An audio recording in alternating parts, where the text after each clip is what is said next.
To స్ఫూర్తి info Telugu. ఈరోజు POLYCET ప్రిపరేషన్లో భాగంగా కెమిస్ట్రీ లోపల 3వ చాప్టర్ అంటే స్ట్రక్చర్ ఆఫ్ ఆటమ్ని గురించి చూద్దాం. అంటే స్ట్రక్చర్ ఆఫ్ ఆటమ్ నుంచి క్వశ్చన్స్ ఏ విధంగా వస్తాయి, మనం ఏ విధంగా ఆన్సర్ చేయాలనేది చూద్దాం. దానికంటే ముందు ఎవరైతే స్ఫూర్తి ఇన్ఫో తెలుగు మొట్టమొదటిసారి చూస్తున్నారో వెంటనే సబ్స్క్రైబ్ చేయండి. పక్కనే ఉండేటటువంటి బెల్ ఐకాన్ నొక్కి ఆల్ సెలెక్ట్ చేసినట్లయితే మా నుంచి వచ్చేటటువంటి ప్రతి వీడియో మీకు మొట్టమొదట నోటిఫికేషన్ రూపంలో అందుతుంది. అదేవిధంగా చాలామంది స్టూడెంట్స్ అడుగుతున్నటువంటి ప్రశ్న ఏంటంటే, కెమిస్ట్రీ లోపల కార్బన్ కాంపౌండ్స్, కార్బన్ రసాయన శాస్త్రం మరియు రసాయన బంధం, కెమికల్ బాండింగ్ లేదా సార్ అని. ఈసారి సిలబస్ అనేది చాలా మినిమైజ్ చేసిండ్రు కాబట్టి ఈసారి కెమిస్ట్రీ లోపల కేవలం 5 చాప్టర్లు మాత్రమే. Chemical equations, acid bases and salts, structure of atom, తర్వాత classification of elements, periodic table, principles of metallurgy. ఈ 5 చాప్టర్ల నుంచి మాత్రమే 30 క్వశ్చన్స్ వస్తాయి. అంటే 30 క్వశ్చన్స్ 5 చాప్టర్లు అంటే ఒక్కో చాప్టర్ నుంచి యావరేజ్గా ఎన్ని క్వశ్చన్స్ రావచ్చు? 6 క్వశ్చన్స్ రావచ్చు. మనం ఒక 20 నుంచి 30 నిమిషాలు టైం కేటాయిస్తే చాలు. ఒక్కొక్క చాప్టర్ నుంచి మనం 6 క్వశ్చన్ల కనీసం కొంచెం కష్టపడితే 6కు 6 సాధిస్తాం, కొంచెం కష్టపడితే 5 అన్నా సాధించగలుగుతాం. ఈ విధంగా మన ర్యాంకును చాలా మెరుగుపరుచుకునేటటువంటి అవకాశం ఉంది. ఇప్పుడు స్ట్రక్చర్ ఆఫ్ ఆటమ్ అంటే పరమాణు నిర్మాణం లోపలికి వచ్చేద్దాం. ఫస్ట్ పరమాణు నిర్మాణం గురించి మనం ఇక్కడ చర్చించేటటువంటి అంశాలు ఏంటివి అంటే spectrum, electromagnetic spectrum, bores model of hydrogen atom, quantum numbers, quantum mechanical model of N atom, electronic configuration of elements in there atoms, of బో ప్రిన్సిపల్, పౌలి, హున్స్ రూల్. వీటి గురించి మాత్రమే చర్చిస్తాం. ఫస్ట్ స్పెక్ట్రమ్ అంటే ఏంది? వర్ణపటం. వర్ణపటం అంటే మనం ఏంది, వర్ణపటం గురించి చెప్పేటప్పుడు సముదాయం, ఇది రంగుల యొక్క సముదాయం అనొచ్చు దీన్ని. మనం వర్ణపటం లోపల మామూలుగా ఇంద్రధనుస్సు లోపల ఏమేమి రంగులు చూస్తాం? విబ్జిఆర్, VIBGYOR గురించి చూస్తాం. This is called spectrum. ఈ స్పెక్ట్రమ్ లోపల వి అంటే వాయిలెట్, ఐ అంటే ఇండిగో, బి అంటే బ్లూ, జి అంటే గ్రీన్, వై అంటే ఎల్లో, ఓ అంటే ఆరెంజ్, ఆర్ అంటే రెడ్. మనం ఇక్కడ ఎంట్రన్స్ పాయింట్ ఆఫ్ వ్యూలో గుర్తించుకోవాల్సింది, ఎరుపు రంగును ప్రమాద సూచికకు గుర్తుగా ఎందుకు వాడతారు? వాయిలెటో, ఇండిగోనో, బ్లూనో చూపించవచ్చు కదా, ఎరుపు రంగును ఎందుకు వాడతారు అనేది ఒక ప్రశ్న.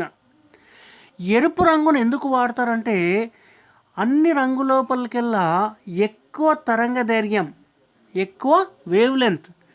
The red is having very highest wave length కాబట్టి చాలా దూరం కనిపిస్తుంది. ఇక్కడ వాయిలెట్ అనేది తక్కువ తరంగదైర్ఘ్యం, తక్కువ వేవ్ లెంత్ ఉంటుంది కాబట్టి ఇది చాలా తక్కువ దూరం కనిపిస్తుంది. తర్వాత దీని యొక్క డీవియేషన్ మనం చూసినట్లయితే, విచలనం చూసినట్లయితే డీవియేషన్, వాయిలెట్కు ఎక్కువ విచలనం ఉంటుంది, ఎక్కువ డీవియేషన్ ఉంటుంది. అదే ఎరుపు రంగుకు తక్కువ డీవియేషన్, తక్కువ విచలనం అనేది ఉంటుంది. ఈ 2 కారణాల చేత మనం ఎరుపును ప్రమాద సూచికగా వాడతాం. ఎందుకోసం అంటే ఎక్కువ వేవ్ లెంత్ అంటే ఎక్కువ తరంగదైర్ఘ్యం ఉంది, తక్కువ డీవియేషన్, తక్కువ విచలనం ఉంది. ఇది మనం ఈ బిట్ నుంచి వచ్చేటటువంటి క్వశ్చన్కు మనం ఎక్స్పెక్ట్ చేయొచ్చు. ఇంకా నెక్స్ట్ వచ్చేసి కాంతికి ఏ రకమైన స్వభావం ఉంటుందంటే విద్యుదయస్కాంత తరంగం ఇది కాంతి అనేది కూడా. కాంతి యొక్క వేగం C = ఎంత ఉంటుంది? ఇది కాన్స్టెంట్ వాల్యూ, ఇది గుర్తుంచుకోవాలి. C = 3 × 10⁸ metre per second. Per second అంటే -1. ఈ వాల్యూని మనం ఖచ్చితంగా గుర్తుంచుకోవాలి. మరి విద్యుదయస్కాంత తరంగం అనేది ఎట్లా ఉత్పత్తి అవుతుంది అంటే అయస్కాంతం లోపల భాగం, తర్వాత విద్యుత్ కాంపోనెంట్, ఈ 2 కూడా పరస్పరం లంబంగా ఉండి కంపనం చెందేటప్పుడు మనకు విద్యుదయస్కాంత తరంగం అనేది ఉత్పత్తి అవుతుందని చెప్పుకుంటున్నాం. ఈ ఎలక్ట్రోమాగ్నెటిక్ వేవ్ ఏదైతే ఉందో దాని లోపల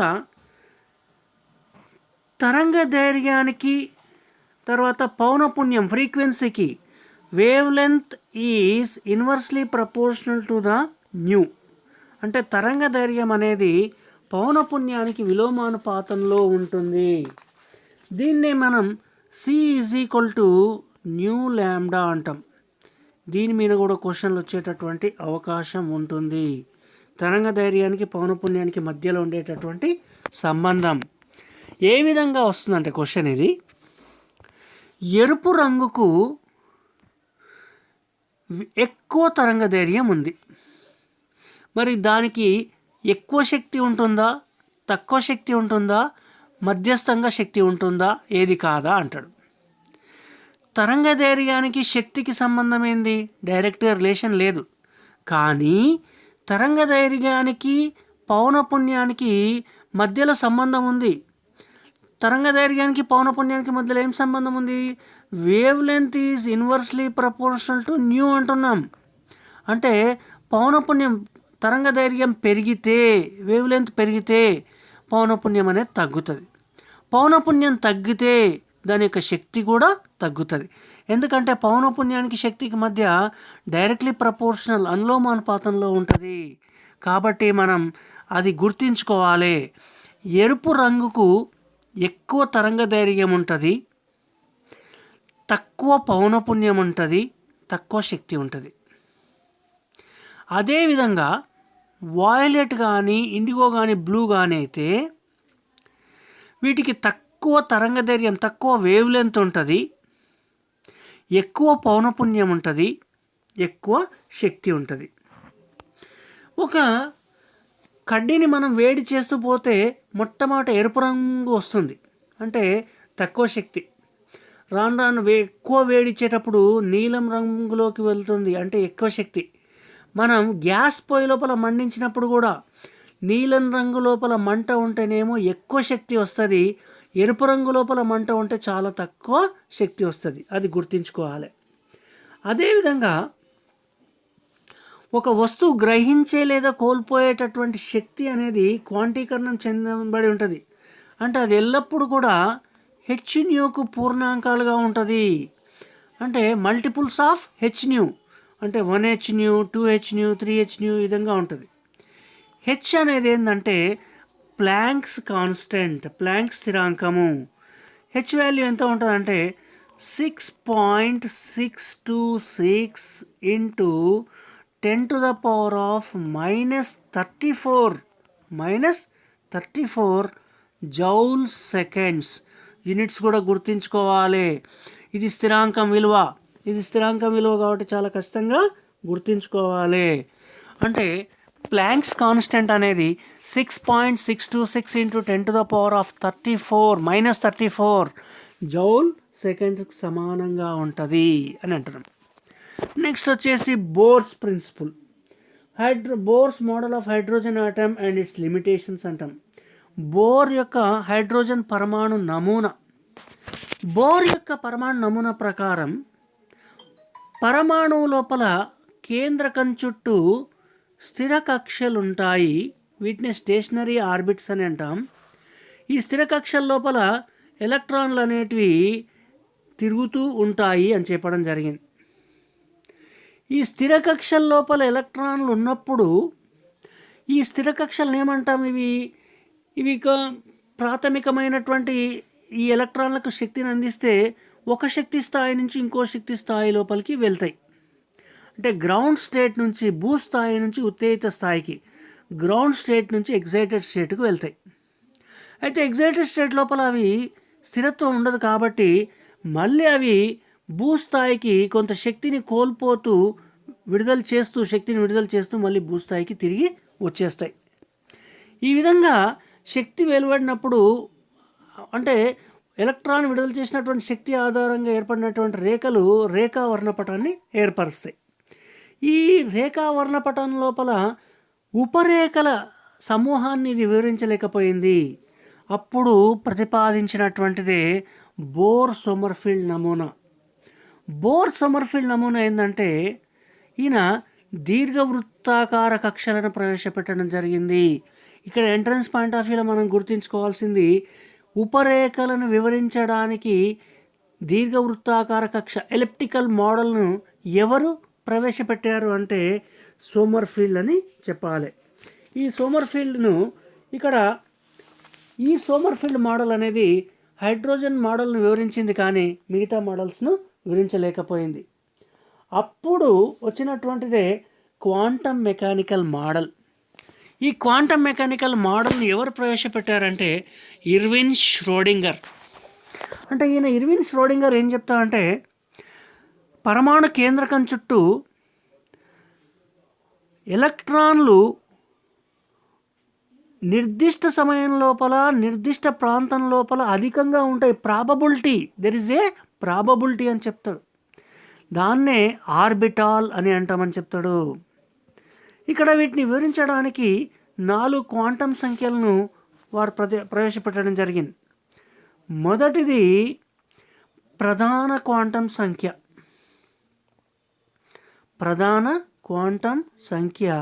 దీన్నే ప్రిన్సిపల్ క్వాంటమ్ నెంబర్ అంటాం. దీన్ని ఎన్ అనేటటువంటి అక్షరంతో సూచిస్తాం, స్మాల్ ఎన్. ప్రధాన క్వాంటం సంఖ్య, principal quantum number. Principal quantum number ఏం తెలియజేస్తుందంటే, కేంద్రకం చుట్టూ ఉండేటటువంటి కక్ష ఏదైతే ఉందో, ఆర్బిట్, దాని గురించి తెలియజేస్తుంది.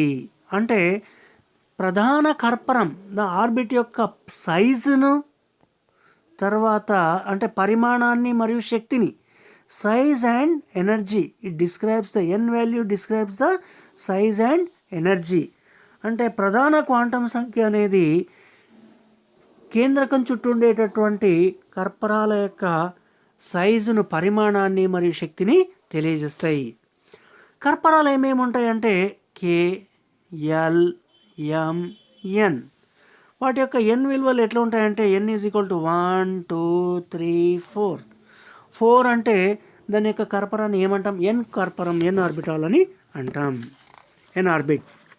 ఇక రెండో రకమైనటువంటి క్వాంటం సంఖ్య ఏంటంటే కోణీయ ద్రవ్యవేగ క్వాంటం సంఖ్య.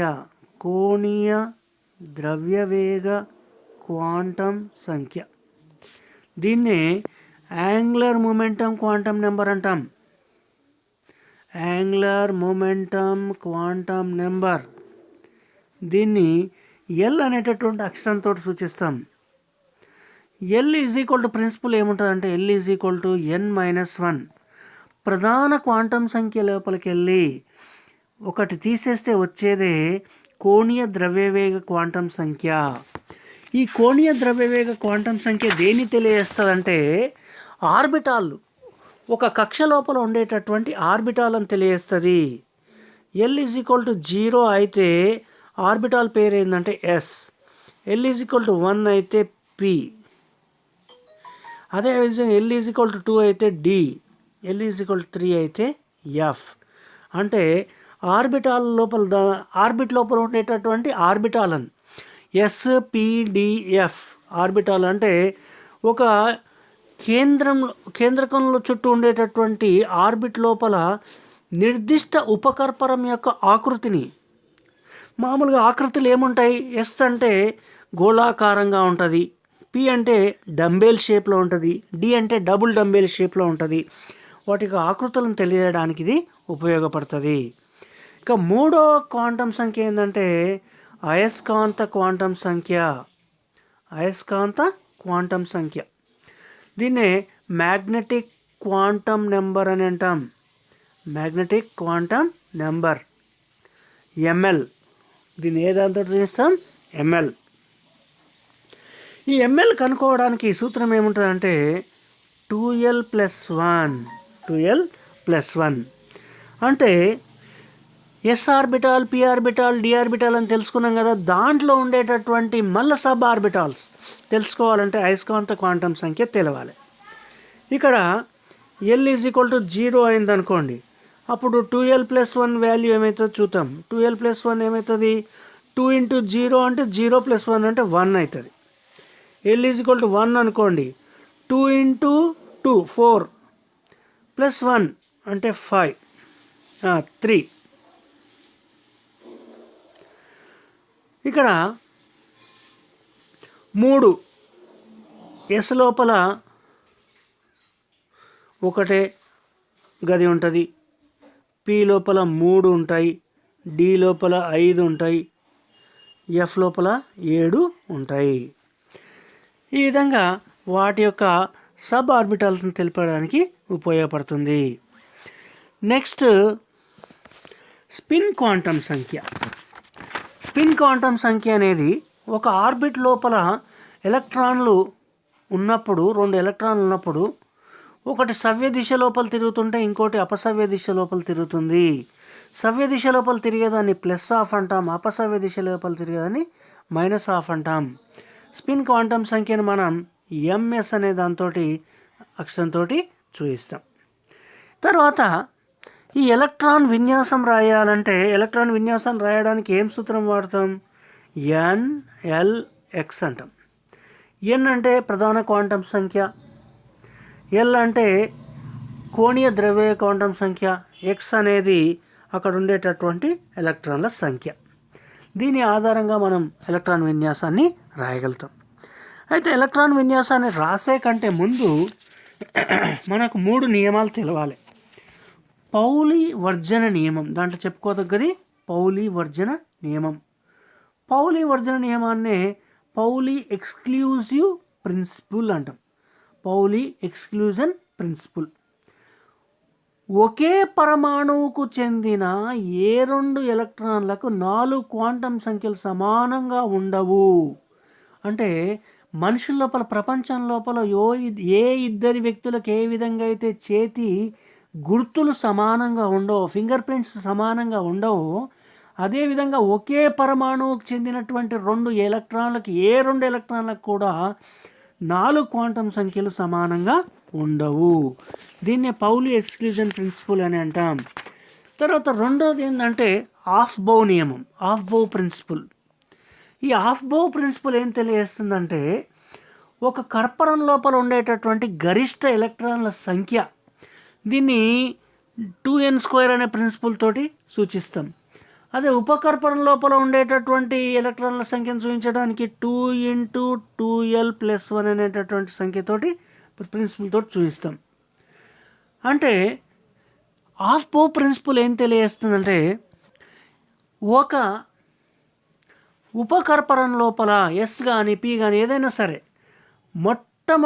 ఇవన్నీ కూడా 6 ఎలక్ట్రాన్లు అన్నీ కూడా శక్తి ఆరోహణ క్రమంలో, అంటే మొట్టమొదట తక్కువ శక్తి స్థాయి నిండిన తర్వాతనే ఎక్కువ శక్తి స్థాయి నిండుతుంది అని చెప్తుంది. అంటే n+l విలువలు పెరిగే క్రమం లోపలనే ఉంటుంది. దీన్నే మాయిలర్ చిత్రం లోపల చూపిస్తాం 1s 2s 2p 3s 3p 3d అని. ఆ నియమం ఇక్కడ ఆఫ్ బౌ నియమం ఆధారంగానే చేయబడ్డది. అంటే ఎలక్ట్రాన్లు అన్నీ కూడా మొట్టమొదట తక్కువ శక్తి స్థాయి నుంచి ఎక్కువ శక్తి స్థాయి లోపలికే వెళ్తాయి. మనం బస్సులో చూస్తుంటాం. ఉదాహరణకి బస్సులో ఖాళీ బస్సు ఉన్నప్పుడు మొట్టమొదట ఎక్కేటటువంటి ప్యాసింజర్ ఎక్కడెక్తాడు? ముందల సీట్లో ఎక్కడానికి ప్రయత్నిస్తాడా, లేకపోతే లాస్ట్కి పోయి కూర్చుంటాడా? ముందల సీట్ల. అంటే ఎలక్ట్రాన్ కూడా తక్కువ శక్తి స్థాయిని నిండిన తర్వాత. ఇక నెక్స్ట్ వచ్చేసి హుండ్ నియమం. ఇది లాస్ట్ నియమం. అంటే పరమాణువు లోపల ఎలక్ట్రాన్ల అమరిక అనేది ఏ విధంగా ఉంటుంది అని 4 క్వాంటం సంఖ్యలు ఏ విధంగా అయితే చెప్తాయో, ప్రధాన క్వాంటం సంఖ్య, కోణీయ ద్రవ్యవేగ క్వాంటం సంఖ్య, అయస్కాంత క్వాంటం సంఖ్య, స్పిన్ క్వాంటం సంఖ్య, వాటిని మళ్ళీ ఉపకర్పరాల లోపల ఏ విధంగా నింపుతాయని చెప్పేది పౌలి ఎక్స్క్లూజన్ ప్రిన్సిపల్, తర్వాత ఆఫ్ బౌ ప్రిన్సిపల్, హుండ్ ప్రిన్సిపల్. ఇప్పుడు పౌలి ఎక్స్క్లూజన్ ప్రిన్సిపల్ ఏం తెలియజేస్తుంది? ఒక పరమాణువు లోపల ఏ 2 ఎలక్ట్రాన్లకు కూడా 4 క్వాంటం సంఖ్యలు సమానంగా ఉండవు అనేది. అంటే అదేవిధంగా ఆఫ్ బౌ ప్రిన్సిపల్ ఏం చేస్తుంది? తక్కువ శక్తి స్థాయి నిండిన తర్వాతనే ఎక్కువ శక్తి స్థాయి లోపలికి ఎలక్ట్రాన్లు చేరుతాయని చెప్తుంది. ఇక మూడోది ఏంటంటే, చివరిది హుండ్ నియమం ఏంటంటే, ఇక్కడ ఎలక్ట్రాన్లు అనేటివి సమశక్తి ఉండేటటువంటి ఎలక్ట్రాన్ల లోపల, ఉదాహరణకి 1s 2s 2p తీసుకుందాం. ఫస్ట్ 1s లోపల 2 ఎలక్ట్రాన్లు నిండుతాయి, 2s లోపల 2 ఎలక్ట్రాన్లు నిండుతాయి. తర్వాత ఇంకా 4 ఎలక్ట్రాన్లు ఉన్నాయని అనుకుందాం. అంటే మనకు పరమాణు సంఖ్య 10 అనుకున్నట్లయితే 4 ఎలక్ట్రాన్లు అయిపోయినాయి, ఇంకా 6 ఎలక్ట్రాన్లు ఉన్నాయి. నెక్స్ట్ వచ్చేది 5వ ఎలక్ట్రాన్ 2px లోపల ఉంటుంది, x y z. 2వ ఎలక్ట్రాన్ వైలకు నిండుతుంది, 3వ ఎలక్ట్రాన్ అనేది జెడ్లో నిండుతుంది. అంటే ఇవి సమశక్తి ఆర్బిటాల్ కాబట్టి మొట్టమొదట ఒక్కొక్క ఎలక్ట్రాన్ నిండిన తర్వాతనే జత కూడడం ప్రారంభిస్తుంది. 7వ ఎలక్ట్రాన్ అయిపోయినాక ఇప్పుడు 4 5 6 7 అయిపోయినాయి. 8వ ఎలక్ట్రాన్ అనేది మళ్ళీ ఎక్స్ దగ్గర జత కూడుతుంది. 8వ ఎలక్ట్రాన్ అనేది ఎక్స్ దగ్గర జత కూడింది. 9వ ఎలక్ట్రాన్ అనేది వై దగ్గర జత కూడుతుంది. 10వ ఎలక్ట్రాన్ అనేది జెడ్ దగ్గర జత కూడుతుంది. ఈ విధంగా మొట్టమొదట ఒక్కొక్క ఎలక్ట్రాన్ నిండిన తర్వాత 2వ ఎలక్ట్రాన్ అనేది జత కూడుతుంది. ఈ విధంగా ఈ చాప్టర్ నుంచి 6 నుంచి 7 క్వశ్చన్స్ వచ్చేటటువంటి అవకాశం ఉంది. కొద్దిగా కాన్సన్ట్రేట్ చేస్తే మీరు ఖచ్చితంగా మంచి స్కోర్ సాధిస్తారు. ఇటువంటి మంచి మంచి వీడియోల కోసం స్ఫూర్తి ఇన్ఫో తెలుగును సబ్స్క్రైబ్ చేయండి మరియు షేర్ చేయండి, లైక్ చేయండి. Thank you for watching. Bye.